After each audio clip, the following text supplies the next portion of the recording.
RPJames, gorgeous, beautiful, beautiful gamers. Welcome back to Role-Playing James' Mario Kart 98, and where I like to discuss about RPGs, like the content, like the pretty super appreciated. No one's told you today you're a gorgeous and beautiful person, you're indeed a gorgeous and beautiful person.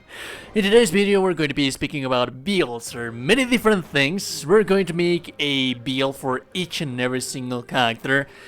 It's going to be a beginner build, and I'm going to be describing the classes to some extent to you as well, for you to make the decision, to take the choice to decide what is it that you want to do with your character when you start out the game. I'm going to give you a brief description of what character each character is going to give you, and I am also going to provide you with a early game build for each and every one of these classes. So let us begin with the wood class. All of the classes will have a very specific element attached to them as a main affinity. Although, strangely enough, the wood class, the basic elemental damage affinity spells that this guy is going to have, is going to be electricity. Yeah, strangely enough. So think of this guy like a monk. He has many spells that will allow you to build your spirit defense, to maintain your spirit defense, to heal yourself and heal your allies as well. There's a whole bunch of spells that this guy is going to be using to just all in all give you buffs in battle. The desired weapons that we know for this class so far are staffs and also swords. Sabers, actually. Staffs and sabers. And the staff basically relies itself on attacking in a very fast successions of attacks, so even while you do not have that much of a spirit gain while attacking as a main thing of the class, since the weapon is so fast attacking, it will allow you to stun enemies, stun lock enemies, and build up that spirit bar for that much longer. You should always be focusing on blocking as much as possible with this class, because at the end of the day, that is the main aspect of this class.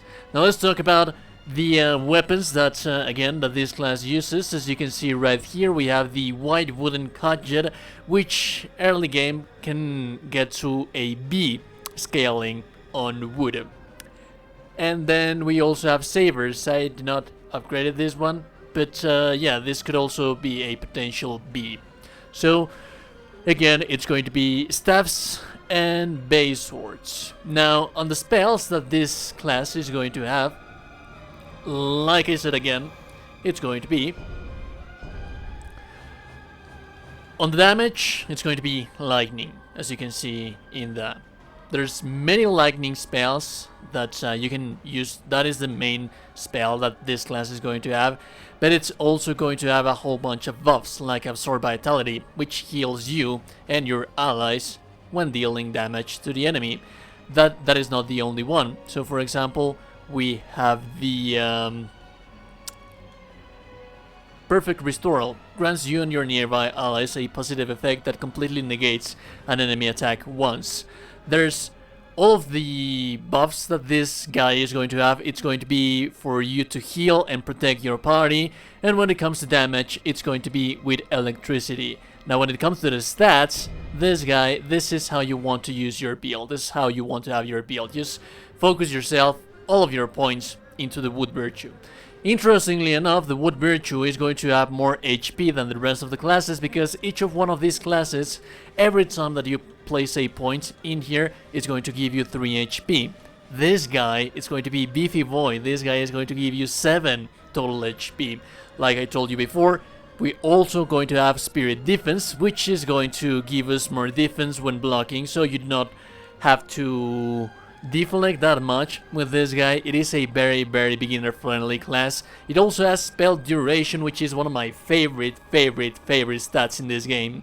I always like to enchant my weapons, and basically what this means is that the more points you invest into wood virtue, it means that you are going to be able to sustain your stats for that much longer. So this is how you want to have your levels. And for a beginner build, these are the weapons that you are going to be using. Sabers, so far, these are the ones that we know that scale nicely with wood virtue, and also the white wooden cudgel, not this, just staffs. Staffs are going to have a very good scaling on this guy. And also when it comes to the stuff that you want to have in your armor, you're always going to be looking for shock accumulation on enemies, because at the end of the day you deal shock damage. So that is why you want to be looking for shock accumulation on enemies. And for example, also a good idea is wood phase spell spirit consumption. You are going to be using a lot of spells with this class, so spirit consumption is very nice to look in your armor, gear, so on and so forth. Moving on to the next one, the fire class. Now the fire base, the fire class, this is going to be our warrior. This guy is going to excel into martial arts usage, and all in all, this is, while the wood class was the monk kind of class, this is the warrior. This is your all-time basic warrior. It's very aggressive, it's going to deal tons and tons and tons of damage, and the playstyle and leveling for this guy is focused on being very aggressive. Again, opposite to the monk, this guy is not going to defend, because the best defense, it's a good offense. And the buffs that this guy is going to have, it's going to be basically damage. Always going to be damage. This guy is also going to excel in the usage of martial arts. So if you want a class that focuses on the usage of martial arts, this guy is going to be able to spam them like there is no tomorrow. It doesn't have that much issues spamming and spamming and spamming martial arts. So if you find one of them useful, then this is the guy that you are going to be using. Strangely enough, this guy uses spears. Yeah, very strange. One of the base weapons for this character is going to be the bronze spears, and also we are going to have halberds, the dual halberds, which do not have that much reach, but they compensate that by pulling up your enemies towards you and dealing too much damage in a very fast succession. This guy is going to build the spirit gauge by just attacking. When you attack more with this guy, that is how you're going to build your spirit meter. That is how you're going to be able to keep spamming your martial arts. So that being said, that is why this guy is so aggressive. To get your spirit bar, you attack. To get your spirit bar and use your martial arts, you attack, and then you spam your martial arts, and that is basically what this guy does. It's just a basic warrior. Again, for the weapons, we have the dual halberds, we have the bronze spear. Strangely enough, so far we also know that he is very good at the use of straight swords. Not straight swords, just base swords. As you can see, this can potentially reach a B scaling on fire. So yeah, those are the weapons that so far he's going to be most proficient with, which are going to be the swords, dual halberds, and spears. Basic spears, because there's all kind of different spears. When it comes to the spells, again, the spells that this guy is going to be using is fire spells, although again the focus of this guy, it's always going to be the use of martial arts. That is not to say that he cannot use the fire base spells when you're fighting against fire weak enemies. He is also going to have the buffs that he gets for dealing damage, like amplified damage, so on and so forth, and this is going to be increasing the damage you deal to the enemies. Although this is a lone wolf, it is not going to be as the monk that basically buffs the entire party. So no, this guy is just going to buff himself. And then we also have the let me see if I can find it, the greatly overpower burst. Greatly increases the damage dealt by the wizardry spell and martial arts next use. Again, this guy is going to be buffing himself. When we level him up, we are going to be using fire virtue always to the maximum. As with the rest of the classes, that is going to be the build. What this build is going to give us 3 HP each point that we place in here. It's going to give us, do not confuse that attack percentage that you see right there, it's the spirit gain rate that you get for each attack. So opposite to the rest of the classes, this is going to increase the spirit gain rate, meaning every time you attack something, you're going to build your spirit gauge bar faster than the rest of the classes. And also, as you can see on the spirit consumption rate, we have the martial arts. It's lower. That means that it's lower for you the cost every time that you use a martial art. So that is what you want to do with this character. As for the gear, it really doesn't matter the weight of the armor. You are always going to be using burn accumulation on enemies and spirit damage to enemies with burn, and flame attack power, element imbued weapon damage, so on and so forth, melee attack spirit damage, and that is what you're going to be using with this guy. Again, this is just going to be your basic warrior. And then we have Beefy Boy. This is the Unga Bunga. This is the class that you want to take when you want to grab a great hammer, and when you have that great hammer, you just want to be out there, boinking on things. The amazing thing about this guy is that he's going to have lots and lots and lots of hyper armor. In fact, the utility spells that he's going to have are going to be based always strongly on hyper armor. The martial arts that he is going to have as well are going to be involving hyper armor. And with this character, what you want to do, and that is a must, and that is, as a matter of fact, a feature of the class, you're always going to be using heavy armor with this character, because then again, if you want to use this class properly, you are going to be doing a lot of hyper armor and trading hits with the enemies. Strangely enough, and I am astonished about this, you can actually tank against the highest level of enemies. This guy, for example, that I am fighting right now, the Tiger, I'm rank 3, he's rank 15, and I'm still boinking him fairly easily.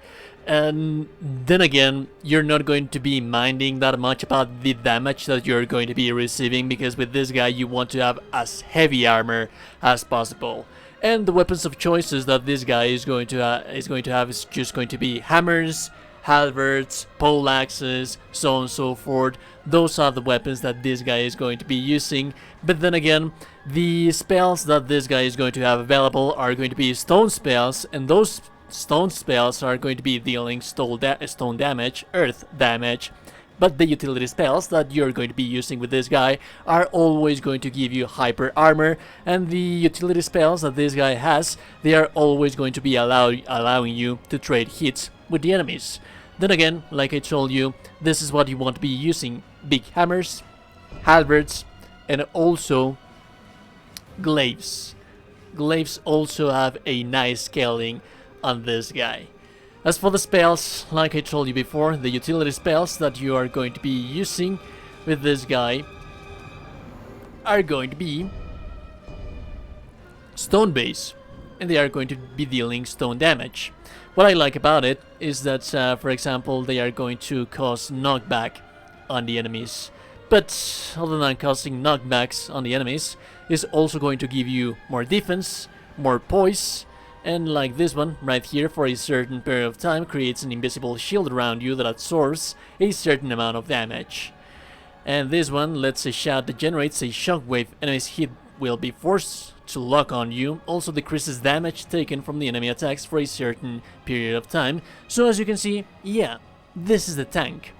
And he will be aiding the party quite a bit, because at the end of the day, he's going to be getting the attention of the enemy. As for the levels up, we want to focus again on Earth Virtue. Strangely enough, this is not going to give us as much HP as the Wood Virtue is going to give us. Again, you want to focus all of your points in here. Each point in here will give you 3 HP. The same for Fire Virtue. And you're also going to get more Deflect. It should not be confused with the Deflect that you are going to get from the Water Virtue. What this Deflect is going to give you is that it's going to give you more spirit bar every time that you deflect an attack. So it's not going to be easier for you to deflect, it's not going to decrease the iframes, increase the iframes for the deflect. Basically what it's going to do is every time you properly nail a deflect, it's going to yield you more points for your spirit bar than all of the rest of the other classes. Again, 20 points in here, and as you can see, it also increases the equipment weight. This is the only class that is going to increase the equipment weight.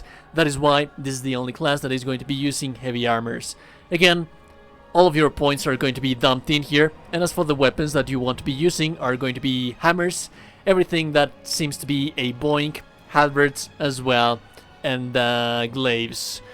Also, the skills that you want to have in here, they should not be that much focused. You shouldn't focus that much on the skills, but rather on the armor. This is the heavy armor that I am able to get right now.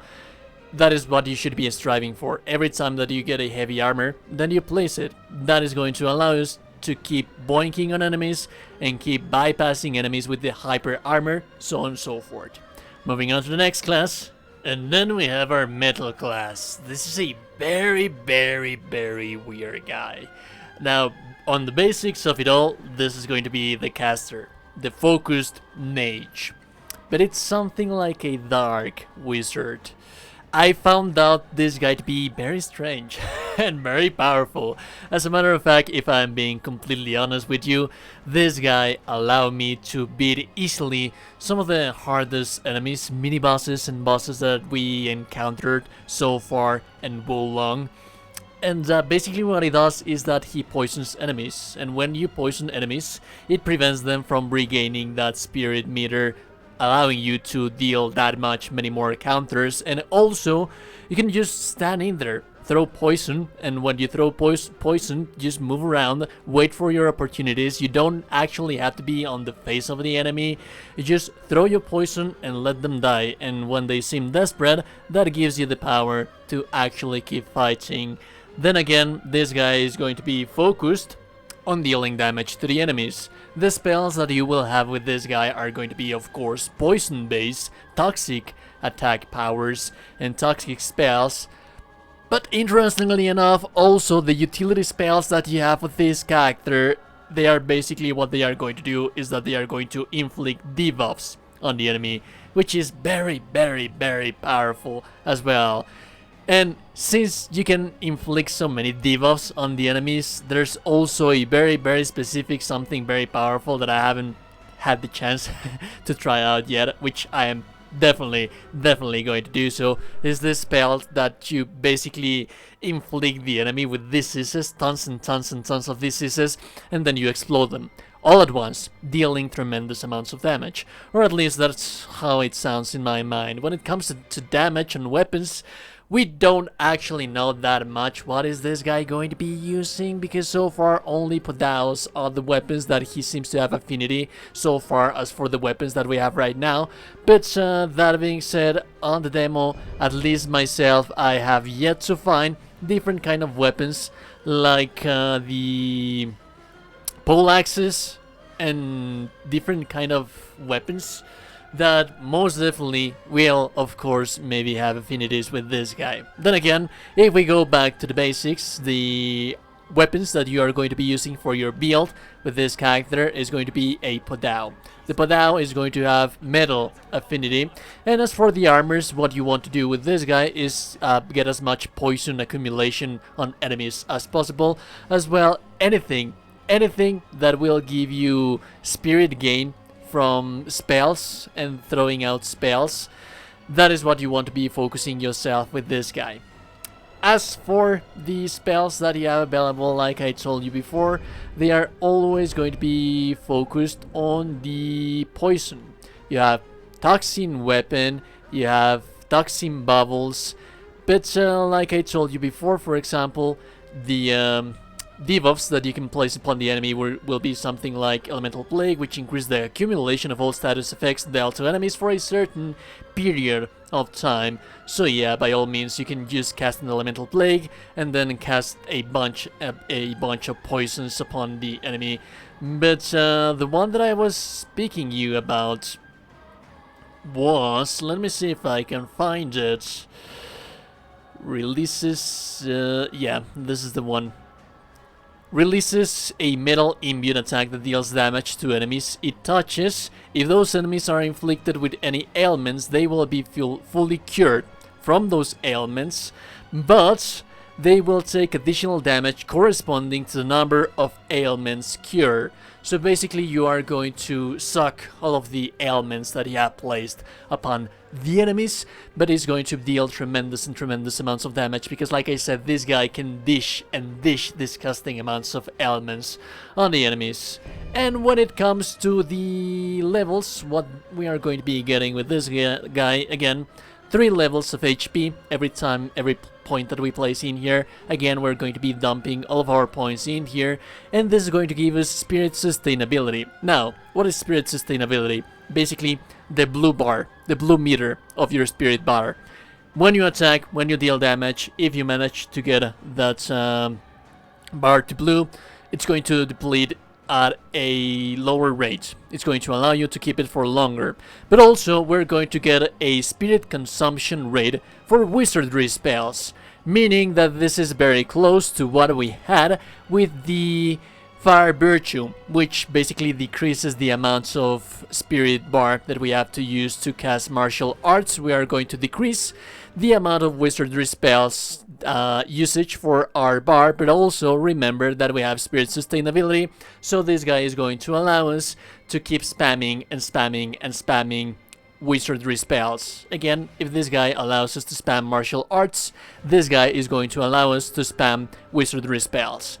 Very powerful boy, yeah, honestly. And last but not least, we have our water assassin. This is a very weird guy. I do understand, I get at some point what is it that they were trying to do with this guy, although I do not believe that they actually did manage to nail this guy.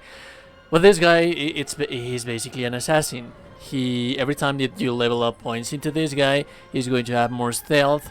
And yes, I do have noticed that enemies have a harder time to actually fill up that meter to finally notice you. But usually you're going to be able to just hit one enemy, and usually they are like clustered around each other, so as soon as you kill an enemy, you're not going to have time to kill the rest of them. And at the end of the day, there's a mechanic where you can attack from up top from a building, which is the very same thing at the end of the day. So I do not believe that stealth so far, at least on my first impression. I would say that stealth, it really is not that good. It really is not that amazing. I do not see it as a strong mechanic. I do believe, I do get it, that they were trying to do something like maybe like Sekiro, although Sekiro did manage to nail the stealth aspect a little bit better. This one, I do not believe it's worth it. So yeah, that is one of the downsides of these classes. As for the weapons, it has a very cool weapons, the dual swords. So yeah, that is basically a point towards the character. It's very flashy, very flashy, and he's going to be ice-based skills. Now the ailment that this guy is going to inflict upon enemies, you will not see it right here, because this enemy is very resistant to ice, but once you do manage to fight against enemies that are weak to ice, you will see that this is one of the most broken things in the entire game. Back in Neo, I do not remember the name of the spell specifically right now, but there was this spell that basically trivialized the game so much because it made the enemies go in slow motion. This is the very same thing right here. So every time that you place ice ailments against something with this guy, they are going to be in slow motion. It is a little bit hard to understand at first, to get accustomed to, because you have to get accustomed to for the deflex to one timing, and then when you make them go frozen, you have to accustom yourself to a different timing. But once you manage to nail it, it's going to make the deflection so much easier for you. And also this class actually does focuses on deflecting as well. As for the weapons, strangely enough, is going to be dual swords. That's not strange for an assassin, but also a spear, not to be confused with the spear that the fire warrior uses. The spear for the warriors is going to be spears, and this is a faster kind of version of spear. It's called slashing spear, and they are two different categories. They should not be confused. As a matter of fact, I can check them right here. We have the basic spears right here. And then you have the slashing spears. The slashing spears are going to be the warrior spears, and the basic spears are going to be the, as you can see, the ice warriors. Slashing spears for the base warriors, they are going to be slower, but they are going to deal more damage. They are going to have more deflect difficulty, and this one have easier time trying to deflect something. So yeah, those are the weapons that you should be looking out for your build early game. The dual swords and spears. Basic spears, not to be confused. Again, check them right here. You do not want to confuse them. Slashing spears, warriors, fire warriors, basic spears, ice, water warriors, right? As for the spells that you want to have with this guy, I do not have anything specific, I believe, right now. But you should be focusing on ice damage, as well as spirit gain with deflection, so on and so forth, because you are going to be deflecting quite a lot with this guy. And like I told you before, the spells that this guy is going to be using is going to be ice based. The utility spells that this guy has, it's then again on stealth, but I do not believe that they are very efficient, if I am being completely honest with you. And then, as a matter of fact, let me show you real fast. I do not have built up the spell that clouds me, but yes, it will take them a little bit, you know, scrap that. He wasn't even looking towards me, and he was able to notice me. So as you can see, stealth in this game, it really is not that amazing. So I wouldn't bother using stealth with this character. So I wouldn't bother that much using too much. The this one, let me see. Cloud stance for a certain period of time reduces no, this is not the one. The unseeable form for a certain period of time turns your body invisible and cannot be detected by enemies. It doesn't work. I've tried it several ways. I've tried to use it. It doesn't really work that much. I do believe that they need to balance this thing. What is going to be amazing though is going to be the Aqua Blink, which basically gives you a proper dodge that you can do with this character. A proper dodge is amazing. Also, the let me see if I can find it. The Obscuring Frost generates fogs in the area that affects enemies in proximity, which with reduced targeting ability for a certain period of time, so it's harder for them to damage you, not to see you. They are going to still be able to detect you, but they are not going to have that much of an easier time trying to use their attacks to telegraph towards you. So that is nice indeed. The broken thing is the ice element. Like I told you, this freezes enemies and makes them go slow motion. When they go slow motion, it's easier for you to use Aqua Blink, to use your deflex, and to keep attacking. And basically, it just trivializes the game altogether. As for the levels that we are going to get, again, this guy is actually going to get a little bit more stuff than the rest of the classes, but not that much, because at the end of the day, one of them is wasted. Stealth. As you can see, we are going to get stealth from this character, but it's useless. I do not think that this thing properly works as it should work. We also have range attack power. That is amazing, that is beautiful. That is something that if you played Neo 2, then you know that one of the most important aspects in your arsenal was being able to one-shot enemies from a distance, so that they would not completely gangbang you. So if you get more range damage, that means that you can clear the battlefield from a safe distance before actually engaging into battle. As all of the other classes, this guy is going to give you 3 HP and is going to give you deflect. Again, not to be confused with the deflect that we have with the Earth Virtue Warriors. The Earth Virtue Warriors are going to get more deflect posture in return if they manage to deflect. These guys do not get that much posture in return, but what it does is that it allows you to spam it a little bit more, because the consumption for this thing is not that high. So that is basically the classes. Now, worth mentioning, the hybrid classes. Let's talk about them for a bit. Now that I show you a build and how each one of the classes is going to work, let's talk about hybrid classes. hybrid classes are very, very interesting. Now that you have all of that knowledge in your power, let's head over here. When we level up, we can also mix up things. We shouldn't mix up things that much. You should have in mind scaling for your weapons. So for example, this weapon that I have right here, it scales properly with fire, but also has a very good scaling on wood. So if I want to make a hybrid build based on fire and wood, this is the weapon that I should like to be using in a iron sword. And also we have bronze swords that, as you can see right there, it also has nice scaling on wood or nice scaling with fire. But that is not everything that you need to have in mind. What you need to have in mind, for example, this is a wood and fire. As a matter of fact, this is the very first build that I am going to start working in, and this is the very first build that I believe that I am going to show you in the channel as one of the most overpowered things, because what this thing does is that it's a combination between defense and offense. What this means is that when I go to my character stats, the fire virtue is going to give me more posture damage for my spirit bar every time that I attack.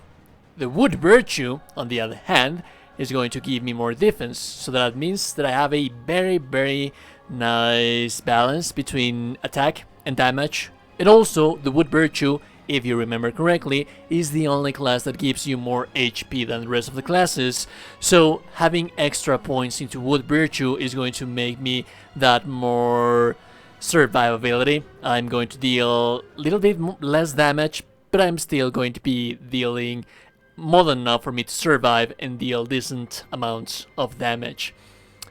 And you can mix and match as much things as you can.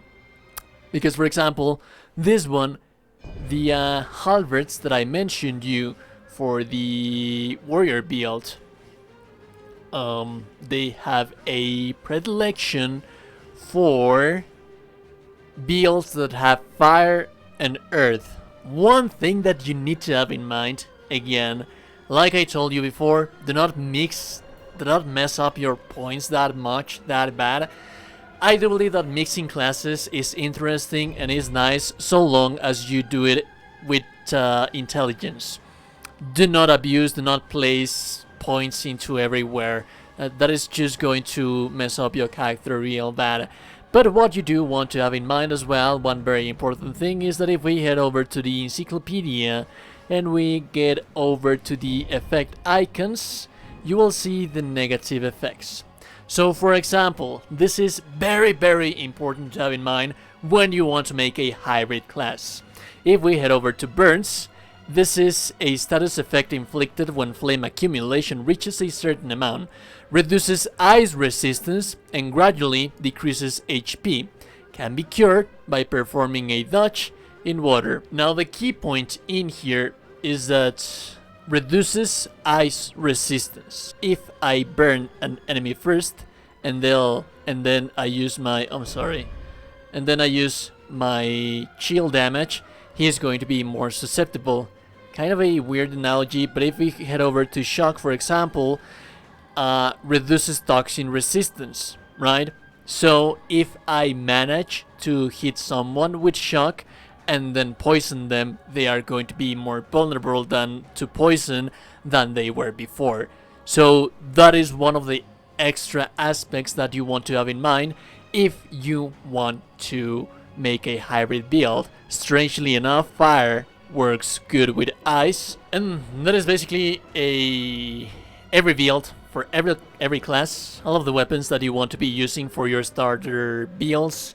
I'm not going to be making every build for every hybrid class because there's just way too many and they branch into so many ways. But those are the basic classes. That is how you would build them. That is how you would play a character. Those are the weapons that you are going to be using for each one of those classes. And that is what those classes are going to do. If you like the content, so liking the video is super appreciated. And I want to tell you today, you're a gorgeous and beautiful person. You are indeed a gorgeous and beautiful person. Please subscribe to the channel. And this video did took quite a while. And if I want to tell you today, you're a gorgeous and beautiful person. You're indeed a gorgeous and beautiful person. Subscribe to the channel before you close the door. And I'll be seeing you goddamn gorgeous and beautiful people in the next one. Goodbye.